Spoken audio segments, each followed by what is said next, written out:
Daily Trust News Center, this is the News Hour.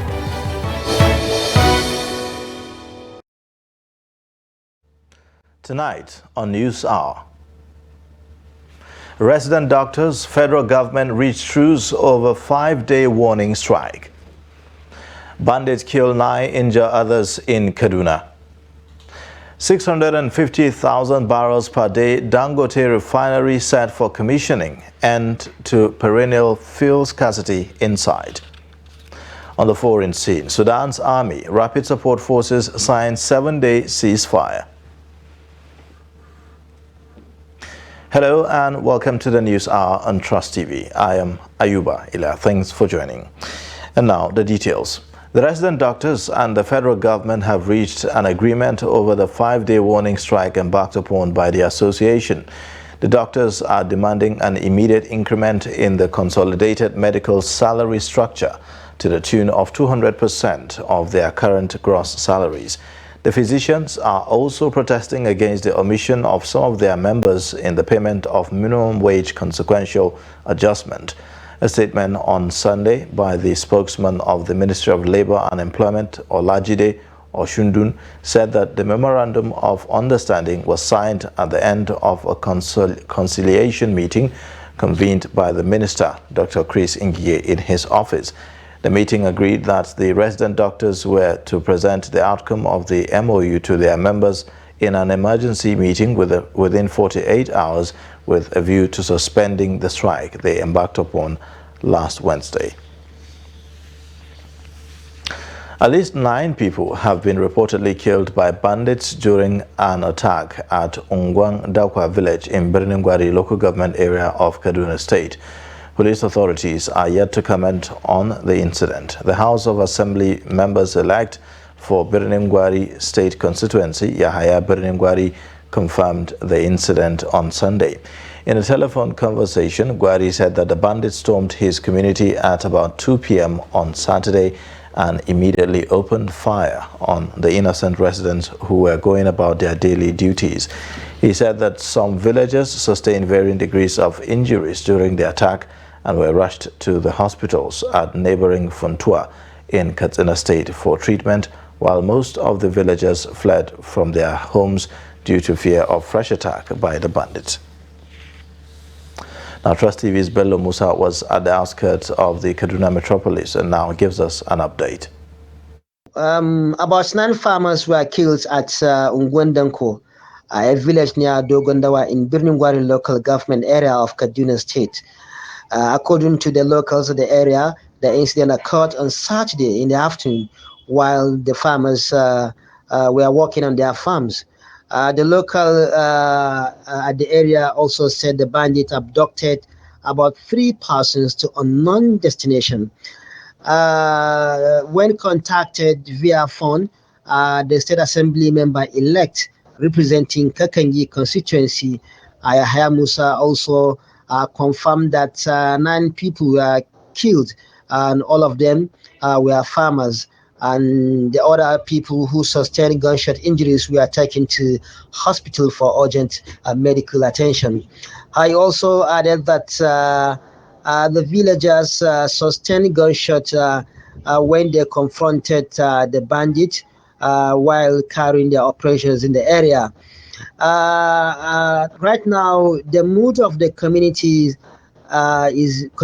around the area is very low because fears also grieve some neighboring communities who fled their residences when they had the gunshot. When contacted, also the police public relation officer of the Kaduna State Police Command and DSP Jalige Mohammed promised to get details before commenting on the incident. Birnin-Gwari local government in the central part of Kaduna State is the epicenter of banditry. The local government has been battling banditry for quite some time. In another tragic incident, more than 4 persons have been confirmed dead following an explosion from a shop of a local welder in Isa local government area in the troubled Eastern Senatorial District of Sokoto State. 3 others are said to have sustained injuries and are in critical condition. The spokesman of the Sokoto State Police Command, DSP Sanusi Abubakar, said the explosion occurred on Sunday afternoon, resulting in the death of 4 persons. He said that the explosion is not connected to the security challenges bedeviling the area, but was as a result of an explosion from a cylinder in the shop of the local welder in the area.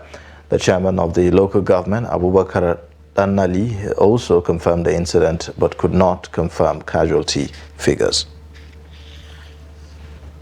Now, with the influx of people from all over the country into the Federal Capital Territory, the nation's capital continues to attract more Nigerians who are in search of a better life.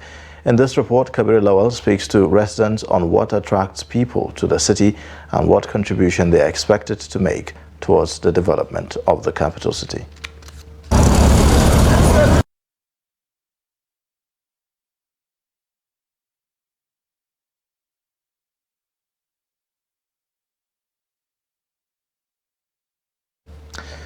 We apologize for that glitch. We'll bring you the details later.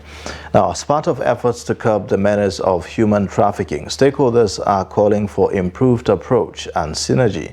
They made the call during a national learning and experience sharing meeting on human trafficking and on safe migration. Sagir Ibrahim reports.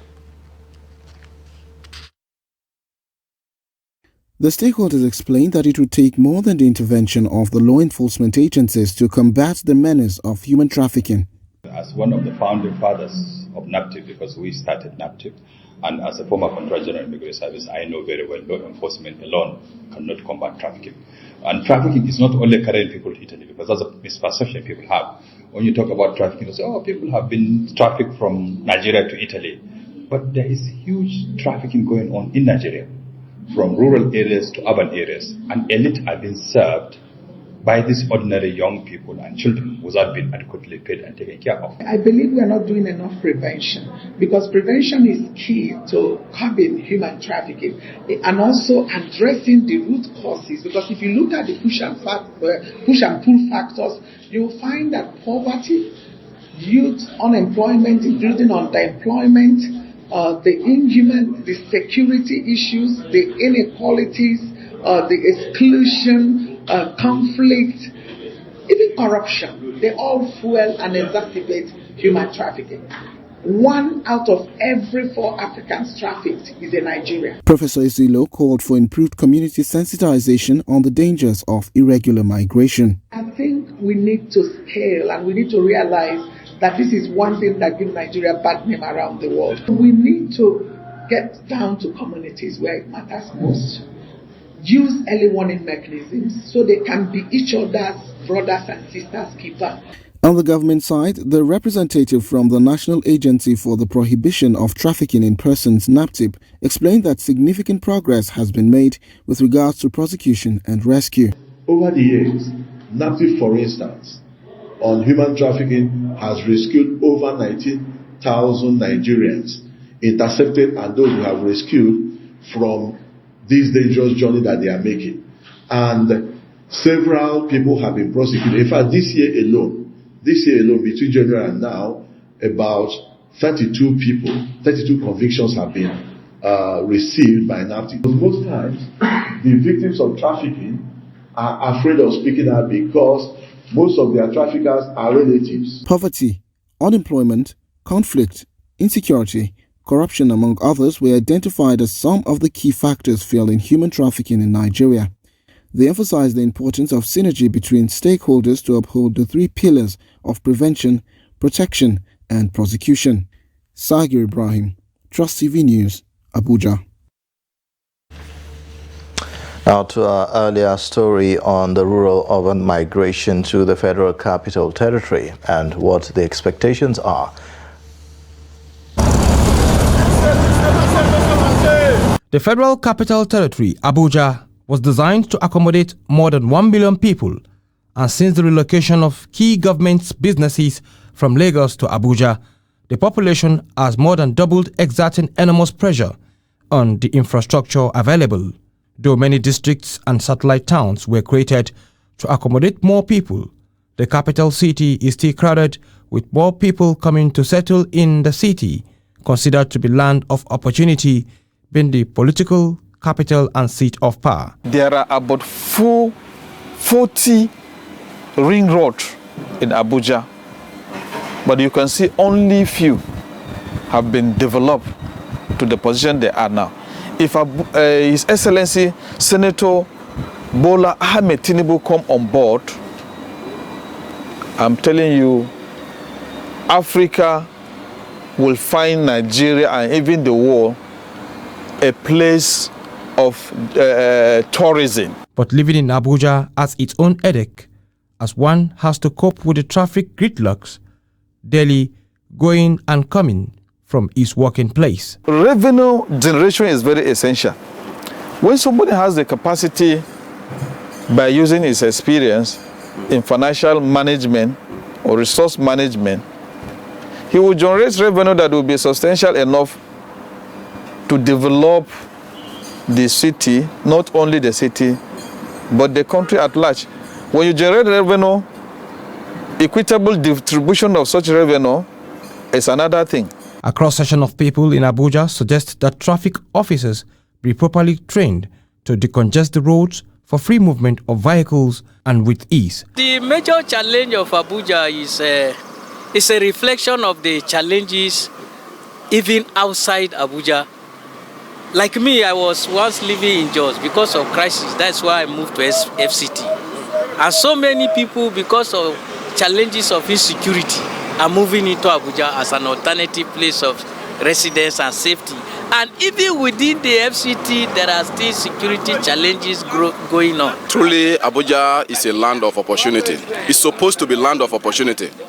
But to some extent, we realize that in Abuja here, the people that are upper in the office take full advantage of the common men. If you go to some of these villages that are close to the town, you will see people like overcrowded in these interior villages. And it's not been very easy for them to live. And then, aside that, I wish the FCT should create more roads that enlarge some of these roads to ease transportation. Abuja hosts the three arms of government and the head offices of almost all government ministries and parastatals, and therefore attractive to people from all walks of life. Kabir Lawal, Trust TV News, Abuja. Less than 24 hours after gunmen killed two policemen in Imo, some hoodlums, again in the early hours of Sunday, kidnapped a Catholic priest. The priest, Reverend Father Jude Maduka of the Christ the King parish, was abducted while preparing for the Sunday's Eucharistic Mass celebration. Now, the incident comes few months after gunmen kidnapped the Catholic priest of St. Paul's Catholic Parish, Osu, which is also located in the same Okigwe Catholic Diocese. Police Public Relations Officer ASP Henry Okoye said that he was yet to be briefed on the incident. The federal government has approved the total reconfiguration of the nation's flagship, the Nigerian Navy ship, Aradu. It said that the reconfiguration will go a long way in enhancing the Navy's operations in the Gulf of Guinea. The Chief of Naval Staff, Vice Admiral Awal Zubairu Gambo, revealed this on Saturday at the opening of the Presidential Fleet Review Maritime Discourse held in Lagos. Former Chief of Naval Staff, Vice Admiral Ibok Ibas, had, during the Nigerian Navy 61st anniversary celebration, noted that the Navy will need $250 million to refit its warship, NNS Aradu, for maritime operations. Despite the huge sum, the former Navy chief insisted that there was no alternative to the refitting of the NNS Aradu. The warship frigate was acquired by the administration of former President Shehu Shagari in 1981, but had been left to deteriorate since then. A critical consideration of this concept is derived from interactions of the triune factors of the man representing the crew, the machine representing the various platforms, and the process, which encapsulates doctrine, policy, and strategy, in order to put the foregoing imperatives into practical context, the team was subdivided into 4 areas: doctrine and workup, logistics support, fleet maintenance, and crew preparedness. Distinguished participants, I encourage us to vigorously examine and appraise the 4 subtopics of the discourse in such a way as to provide required tangible strategic direction to enable the Nigerian Navy deliver on its enormous tasks, which are by no means feared, even in the most equipped navies. Therefore, as a precursor to the Presidential Fleet Review, I expect this maritime discourse to focus on introspective and interrogating our strategic and operational inclination towards promoting and supporting our Navy adequately. Many people have been reportedly burnt to death in an accident along Lokoja-Abuja Highway in Kogi State. An eyewitness said that the accident happened when a fuel-laden tanker lost control and collided with vehicles from the opposite direction. An eyewitness, Yusuf Koton-Karfe, said that the tanker was burning with many other vehicles that were trapped in the process, with 2 commercial buses and a car caught in flames. He said security personnel, including operatives of the Federal Road Safety Corps, made frantic efforts to put out the fire and rescue the passengers trapped in the inferno. According to him, the accident happened directly in front of the local government secretariat. The state sector commander of the Federal Road Safety Corps, Stephen Dalong, told Daily Trust that officials of the commission had been drafted to the area. President Muhammadu Buhari will launch the Dangote refinery on Monday in the heart of the Lekki Free Zone area in Lagos. The facility, described as the world's largest single-train refinery, covers an expanse of land that is approximately 2,635 hectares and is expected to refine 650,000 barrels of oil per day. Ahead of the launch, we take a look at the expected impact the new refinery will have on the Nigerian economy. The report. The Dangote refinery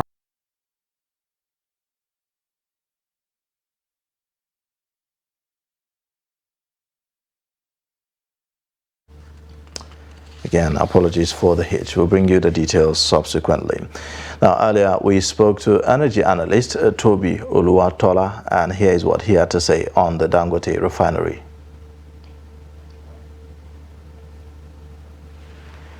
Okay, we'll bring you that also later. Climate change is a global phenomenon that is causing significant changes in weather patterns, leading to droughts, flood, and extreme temperatures. These changes are impacting on agriculture, particularly on cattle rearing and meat selling business in Katsina State.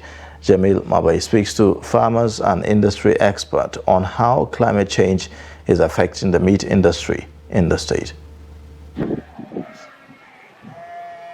Aminu, a cattle farmer in Katsina, has been struggling to maintain his livestock because of impact of climate change. Over time, the cost of maintaining his livestock has tripled. This increase in cost is due to the scarcity of water and pasture, which are essential for the survival of his cattle. Can go to just nearby and get grass, and the cost is less. But now, no grazing land, no water. You have to buy water unlike before. There are dams all over the place. Amina's story is just one of many examples of how climate change is affecting the livelihoods of farmers and the quality of food they produce. As inflation bites harder, customers' purchasing power has declined. But the bigger challenge is the adverse effects of climate change on the entire meat production value chain. Grazing lands have vanished, and the water level has also dropped. And the lack of grazing lands and water affects even the quality of the meat we eat. The meat industry faces similar threat of climate change. The decrease in the quality and the quantity of meat produced has led to an increase in the price of meat. That is the reason why the cost of meat keeps increasing, because you have to buy water. With 500 naira, you can get food for one cow, but now you have to spend 2,000 naira. This increase in price has affected the purchasing power of consumers, leaving the meat sellers' business with low demand and patronage. According to experts, technology can salvage the farmers. And there are several reports that shows correlation between the climate change and the cost of meat production, and also the reduction in quality. So it has caused reduction in terms of the foliage, like grasses. So grasses are no longer growing as usual. When you look at 10 years ago, 20 years ago, the amount of grasses, and in fact the quality, the nutrient value of the grasses has also reduced because of the chemical and fertilizer application in the farming or in the grazing areas. Yeah, technology can actually play significant impact. There are two things that will come into play. There is something that is called smart adaptation practice. For example, there is this modern ways of growing the feed, like hydroponics. Hydroponic is a kind of organic method of farming. So they are producing a very qualitative, highly nutritious food content, and also enough food to feed their livestock. Experts say urgent action is needed to address the effects of climate change on the agricultural sector. Jamil Mobay, Trust TV News, Katsina. Now back to our earlier story. Ahead of the commissioning of the Dangote refinery, we take a look at the expected impact the new refinery will have on the Nigerian economy. The Dangote refinery project was initially scheduled for completion in 2019, but has suffered several setbacks which caused its completion date to be shifted several times. The issues range from funding challenges, problems importing steel and other equipment, and the coronavirus pandemic, which resulted in economic turmoil. As a result of the pandemic, many vulnerabilities in supply chains were exposed, leading to the delay in transport of some equipment to the refinery. So, the federal government had to wait patiently for the refinery to be completed for its efforts to make Nigeria self-sufficient in local refinery of crude oil to be fulfilled. As the Dangote refinery begins operations next week, Group Chief Executive Officer of the Nigeria National Petroleum Company Limited, Meye Kyari, has given assurances that the supply of 300,000 barrels of crude oil per day to the facility will commence immediately. The commercial value in the refinery, we saw the necessity for the completion of this refinery. We also saw a market potential for our company, because by our agreement and by our entry to buy 20% of equity in the refinery, it gives us the right to supply at least 300,000 barrels of crude oil into this refinery. This is a huge long-term value for our company. So it's going to do two things for us. First, we know this refinery will work. We also know that it will make money. So NNPC will benefit from it, from the profits that this refinery will make. The goal is to save the scarce foreign exchange used in the importation of petroleum products. And Nigerians are hoping that the coming on of the refinery will offer some form of relief to Nigeria's perennial refining challenges. But how feasible are these goals?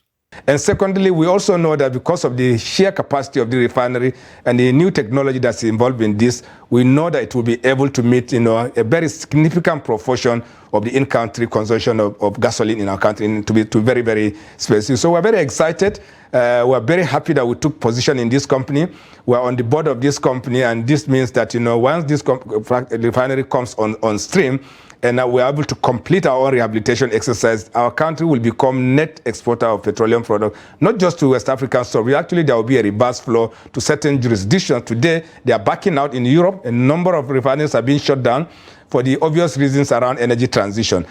The Dangote refinery is projecting that it will meet 100% of the Nigerian requirement of all refined products and also have a surplus of each of these products for export. The much-awaited scheduled launch of the facility by President Muhammadu Buhari on Monday has stirred up expectations among Nigerians industry operators, government officials, and other stakeholders. Earlier we spoke to energy analyst Toby Oluwatola, who has a perspective to this. First of all, let me congratulate Mr. Aliko Dangote on this very impressive feat that they've finally accomplished. It was a very difficult task. It cost a lot of money, about 19, close to $20 billion. It was initially supposed to cost somewhere in the neighborhood of 12-13 billion. So it's cost a lot of money, and it's taken a lot of time. It was supposed to be completed in 2021. This is 2023, but we're at the finish line, and it's an impressive feat. It's massive structure. The largest single train refinery in the world, and it's also been built to an impressive level of quality. It has a Nelson rating of 10.5, which is only the second in the world. So it's an impressive feat that Dangote and his fellow investors have been able to accomplish. Now to the question that will it solve Nigeria's fuel supply problems? I think definitely it will reduce fuel scarcity. It would bottleneck the idea that we have to depend on certain middlemen to get fuel imported into the country and essentially be a hostage to them when they don't like the prices that they're being asked to pay. They're being asked to charge regulated prices. They're being asked to charge, and they don't get their subsidy payments. So it would definitely solve some problem there. But we also have to be clear about the numbers here. So the Dangote refinery is a 650,000 barrel per day refinery. Right now, Nigeria's refineries have a combined capacity of about 445,000 barrels per day, but a lot of that is not dormant. It's not yielding anything. But coming back to Dangote refinery, a typical refinery will produce about 170 liters of product out of the per barrel that you put into the refinery, per barrel of crude that you put in the refinery, right? Out of that, premium motor spirit, which is the fuel that you and I put in our cars, is about 43%. So it's the lion's share, but it's by no stretch more than half of what you produce. Well, thank you so much for the perspective. Now you're watching Africa Update on Trust TV. Coming up shortly, we'll take a look at traditional delicacies in Yenagoa. Details and more after the break. The Federal Ministry of Health, through the National Primary Healthcare Development Agency, hereby announces the official launch of the Community-Based Health Research, Innovative Training and Services Program, CRISP, with the theme, Optimizing PHC Human Resources to Transform Primary Health Care. CRISP is a collaborative effort of the NPHCDA, teaching hospitals, federal medical centers, FMCs, states, local government areas, and development partners to improve the quality of primary healthcare service delivery in Nigeria. During the event, there will also be the launching of other critical policy guidelines, as well as presentation of states' performance reports from the conducted National PHC Assessment. We heartily welcome the special guest of honor, the Vice President of the Federal Republic of Nigeria, His Excellency Professor Yemi Osibanjo, GCON, and primary healthcare stakeholders to the launch. Date, 22nd May 2023. The venue is now Congress Hall, Transcorp Hilton, Abuja. Time, 9 a.m. prompt. Dr. Faisal Shuaib, Executive Director and CEO, NPHCDA. Announcer.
Welcome back. This is the News Hour on Trust TV. Now let's take a look at the top stories again.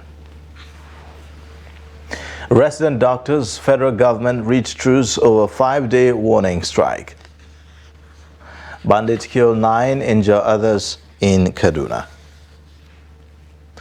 Moving on, as the race for the leadership of the 10th House of Representatives thickens, stakeholders are advising the leadership of the All Progressives Congress to stick to its zoning arrangement for the position of the Speaker and Deputy Speaker of the House. The Niger Delta Right advocates through its national coordinator, Bride Ngolo, says deviating from the zoning formula to pander to mundane sentiments will be a great disservice to the nation. This is coming barely 24 hours after some elected members of the 10th House of Representatives say that they will present a consensus candidate to challenge the candidates put forward by the ruling APC. The Niger Delta Right advocates, however, argue that the leadership of the 10th National Assembly must be built around character, integrity, popularity, and respect for the institution. The Kwara State Muslim Pilgrims Welfare Board says that the first batch of intending pilgrims from the state will be airlifted to Kingdom of Saudi Arabia on May 26. The Executive Secretary of the board, Alhaji Abdulsalam Abdul Qadir, announced this while speaking during the Enlightenment Program for intending pilgrims held at Gireu in Adewole area in Ilorin. He said that the distribution of bags and uniform will begin on May 24th. The executive scribe added that the pilgrims will be vaccinated on May 23rd. He, however, warned them against engaging in acts capable of tarnishing Nigeria's image. Abdul Qadir also advised intending pilgrims to be law-abiding and conscious of Allah in all their undertakings while in Nigeria and the Holy Land. He said that 3,740 pilgrims will perform this year's Hajj from the state. Now, property and estate developers in Bauchi State say middlemen, also known as agents, play a complementary role and often facilitate transaction between a property owner and a buyer, especially when they are paid commission. Adamu Imam speaks to some property owners on the perceived exploitation by agents in property deals. Tenants employ the services of agents to rent an apartment or house in return for a fee payable to the agents. The property owner also pays a commission when an agent brings a buyer. In Bauchi, the story is the same. Middlemen or agents often make profit from property they neither owe nor labor to build. We, the medium-scale property developers, sometimes we sold them to a customer, but the payments will take longer than expected, and we become stranded. Usually, we transact with the capital. This is a biggest problem. More so, at times, no one will come, except we follow another channel to make up the market. Some of the agents explain how they become so important to both party buyers and sellers.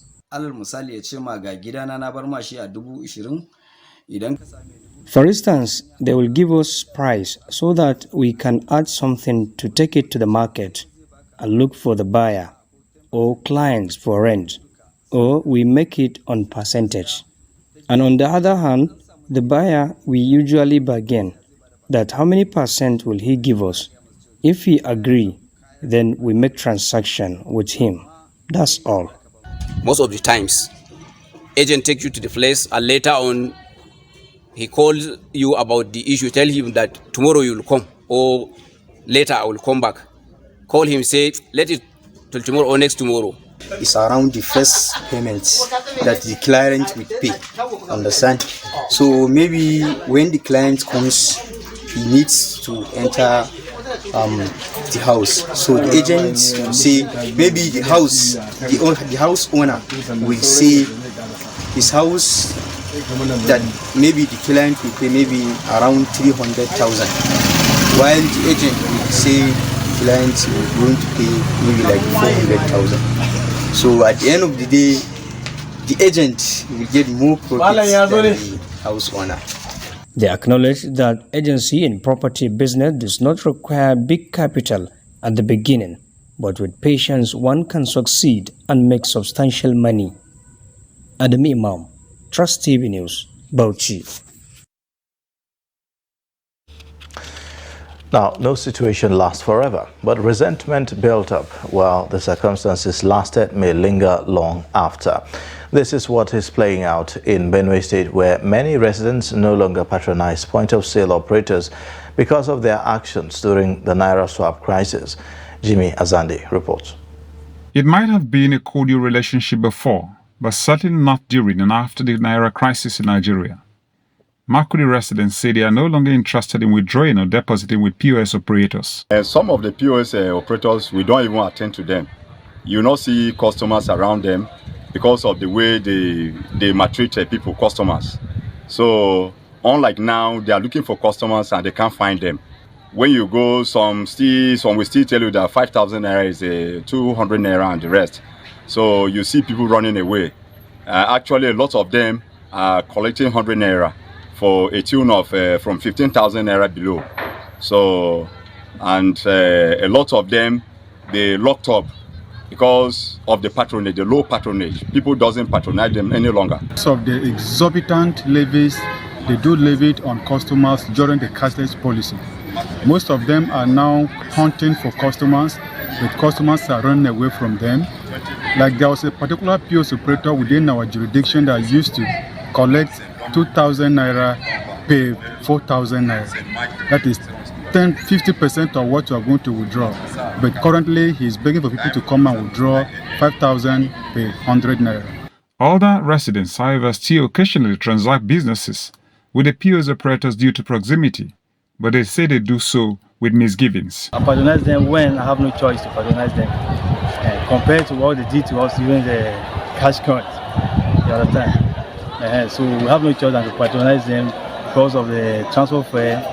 At times we want to go to the ATM, have to, due to the transfer fare in Makodi, the cost is very high, so you can compare going and coming back. They have no choice than to patronize the one close to you. The people complain, we discuss, so people tell us different views concerning the POS operators. Yes, like even presently, if you want to withdraw like 10,000, some will telling you 200, some are collecting 100 naira. You understand? So people are still facing challenges. The Naira crisis has been etched in Nigerian history as a very painful time for citizens. The POS operators did not cover themselves in glory while it lasted, exploiting the situation on Nigerians with unreasonable charges. The e-feeling from those testy periods have lingered and soured customer-operator relationships in the long run. Now, talking about traditional delicacies, residents in Yenagoa, the state capital, pinpoint KK-Fiye, Kirigina and Banga soup as the traditional delicacies prepared in Bayelsa State. But these are not the only popular dishes in the state. Friday Peter outlines the popular dishes in Yenagoa that resonate with residents in his report, reported and presented in our studio. KK-Fiye and Kirigina, which are Izon traditional delicacies, are popular because they are affordable to all classes of people. One of the basic food that we cook in our environment here is we cook the KKF, which is the KK-Fiye, so to say. We also have another one called Kirigina. The Kirigina is also a very nice, delicious food that so many of the Nigerian people from the other Azes have not tasted it. I think I would want to emphasize more on that because normally we have a lot of people coming from far and near. But this is one food that when you visit Bayelsa or the Ijaw nation precisely, you will be received by this very food that we are talking about. Other residents prefer Banga soup. The resident admits that the soup is borrowed from the Orobos in the Delta State. The delicacy that we do prepare most is Banga soup. But in my native language, they call it lofia. They use palm fruit. They use there is this Banga spice they also use. They use fish. They use mango, salt, pepper. You know, those are the things. I think it doesn't desire much things. Yet, others cannot do without native soup, which differs from the Banga soup because of the ingredients used in preparing the delicacy. A food vendor says 75% of our customers demand for native soup. One of them is native soup and banga soup. For the native soup, we use the normal ingredients used in preparing other soups. But what makes it native is the presence of fork or achi, or maybe cocoyam, like pepper, maggi, salt, periwinkle, pomo, and then the fish has to last. You can see cocoyam everywhere. You can see ofo and achi everywhere. And I know that these days, currently, things are very expensive. But if you go to the market with 200 naira, you can get ofo and achi. So with that, even that tomato cup of ofo and achi will do for your family, so it's affordable. Delicacies in Yenagoa may also differ in what names they are called. For instance, the popular fisherman's soup is richer derivative of native soup. What all these boils down to is that Bayelsa State is blessed with different delicacies and rich seafood varieties that are too numerous to capture in one swell swap. Now, food delicacies sometimes represent the identity of a people, as it is often part of culture. Still in Delta State, this time we'll learn about the people of Anyoma, known for a special type of soup, Ofe Nsala. Jonathan Awanyai reports. Ofe Nsala is a delicacy peculiar to the Anyomas of Delta State and other Igbo-speaking people. Ofe Nsala is known as white soup because palm oil is not used for the preparation, unlike other traditional soups. This is the cow tail, and it's a protein for the food, for the Nsala soup. And why this is the pepper,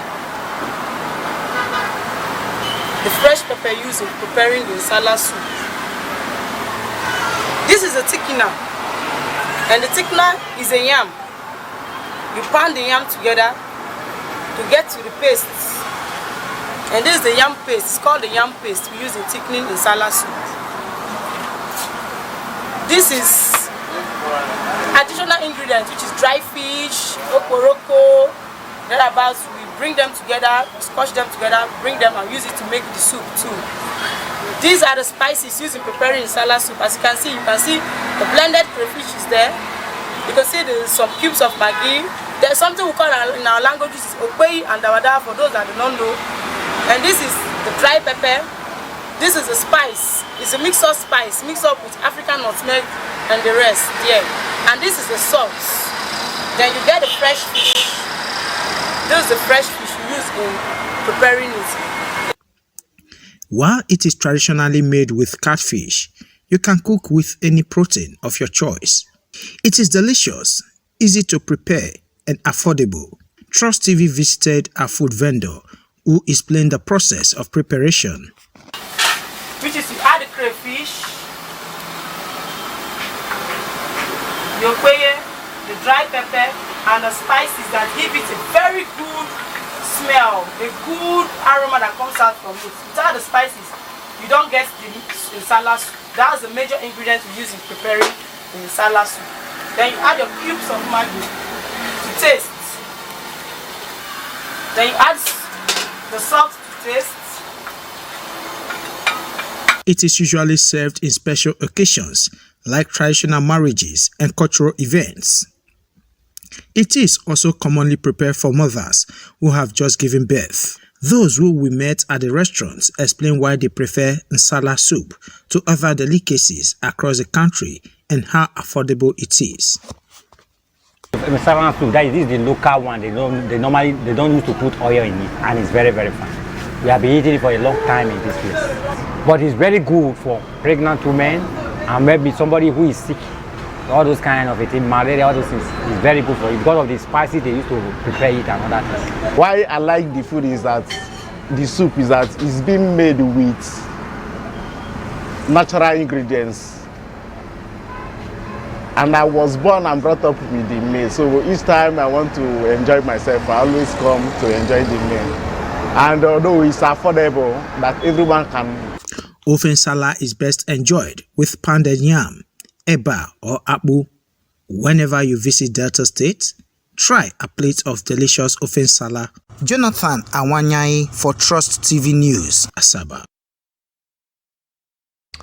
Wow, well, delicious delicacies there. We'll now take a short break, and when we return, the news hour will continue. Join us again.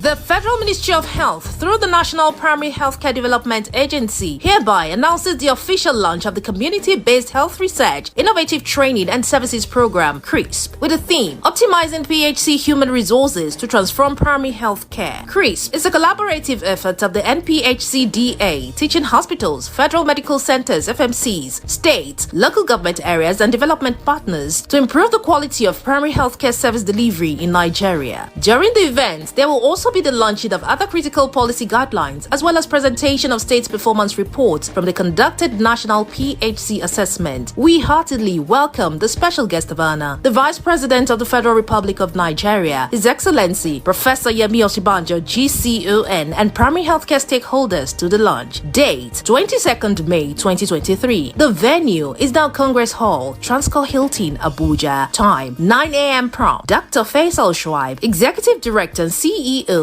NPHCDA. Announcer.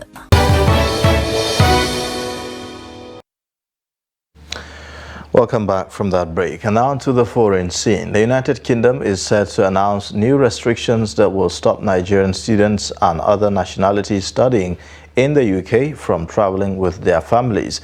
According to a report by the Sun UK, the crackdown, which will see all master's students and many other postgraduates banned from bringing family over, will be announced this week. A member of Parliament was reported to have said that students brought 135,788 family members to Britain last year, 9 times more than in 2019. He also revealed that last year, 59,053 Nigerian students brought over 60,923 relatives. However, the ban will not apply to PhD students whose course usually lasts between 3 and 5 years and are very highly skillful. Warring factions in Sudan have agreed to a 7-day ceasefire following talks in Saudi Arabia's city of Jeddah. According to a statement from Washington and Riyadh, the ceasefire agreement was signed late on Saturday. It will take effect 48 hours after at 9:45 p.m. local time on Monday, the sponsors of the talks said in their joint statement. Previous ceasefire agreements were violated. However, this agreement will be enforced by a U.S., Saudi, and international supported monitoring mechanism, the statement said without providing details. The agreement also calls for distributing humanitarian assistance, restoring essential services, and withdrawing forces from hospitals and essential public facilities. 3 men died Sunday in an assault rifle attack in the French port city of Marseille, which has seen a surge of drug-related gang murders in recent months. The 3 were part of a group of 5 men in their 20s who left a nightclub shortly after 5 a.m. and were driving away when their car was attacked by unknown men with Kalashnikov rifles. Now, the 2 survivors of the attack, which took place in a residential neighborhood of Marseille, France's second biggest city, were unharmed and fled the scene, as did the shooters. Special police forces were deployed at key drug flashpoints in the city following that killing spree. And in sports news, the Flying Eagles of Nigeria will on Sunday begin their campaign of the FIFA Under-20 World Cup. The Nigerian team will take on their counterpart from Dominican Republic in the Group A opener in Mendoza, Argentina. Head coach Ladan Boso has expressed confidence in his team picking up the full points to put it in good stead for the next game against Italy, adding that his boys won't underrate their opponent in their first game of the tournament. On Thursday, the 7-time African champions held their first training session in Mendoza with coach Boso supervising a program that lasted 2 hours. Italy-based youngster Victor Eletu who eventually joined the squad a couple of days ago, is expected to strengthen the team's engine room, from where the forwards will expect the supplies to down the opposition. Kazakhstan's Elena Rybakina clinched her fourth WTA title with victory in the Italian Open as Angelina Kalinina retired with a leg injury. Wimbledon champion Rybakina was leading 6-4, 1-0 when her Ukrainian opponent, who had strapping on her left leg, retired in tears after 65 minutes. It was Rybakina's third walkover victory of the tournament in Rome. The win gives the 23-year-old a top 4 seeding at the French Open, which starts at Roland Garros on 28th of May. Now, before we go, here is a look at our kicker for today. A team at Wildlife Works is calculating the carbon stock at Kasigao Corridor in efforts to conserve the forest. Take a look.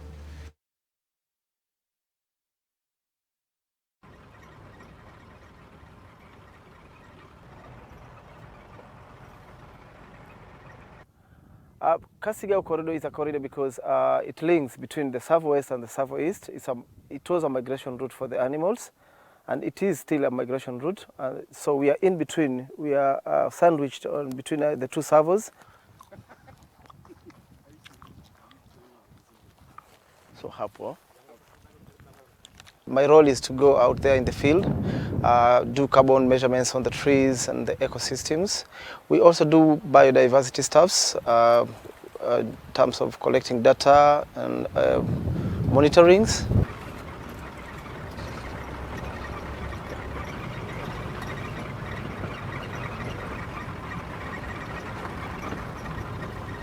Right now we are heading to close to Chumambili. We have a plot there. It's a biomass plot. That's where we're going to measure and record the data.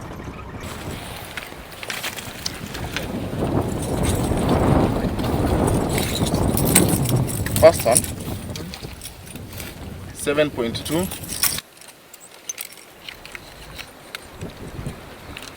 14.9,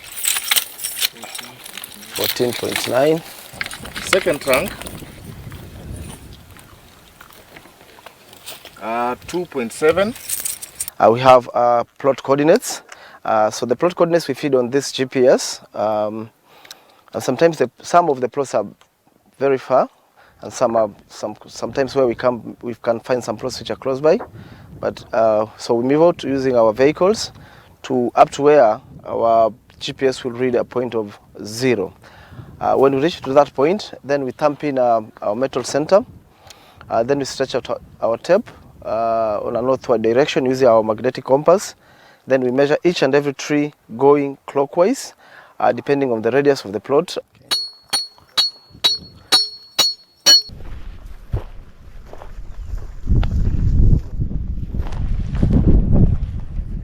As the tape stretches, that will be our starting line.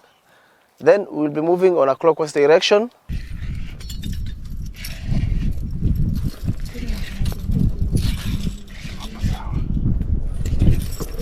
.7 meters. Center 14.1. Stop. After measuring each and every tree, we have to tag it for our monitoring purposes. This is number 1.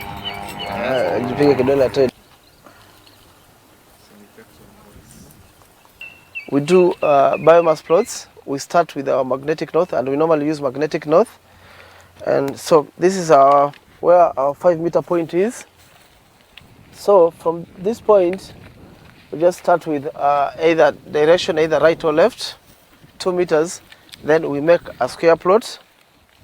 Then we harvest all the herbaceous vegetation within that square plot. Then we measure it.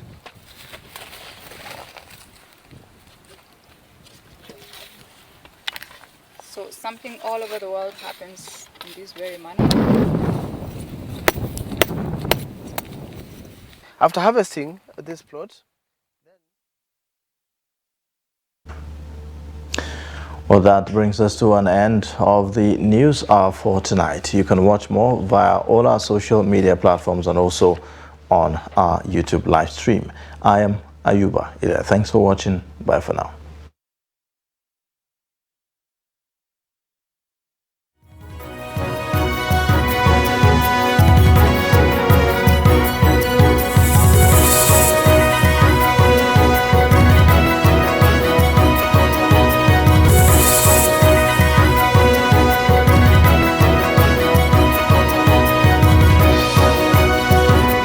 From the Daily Trust News Center, this is the News Hour.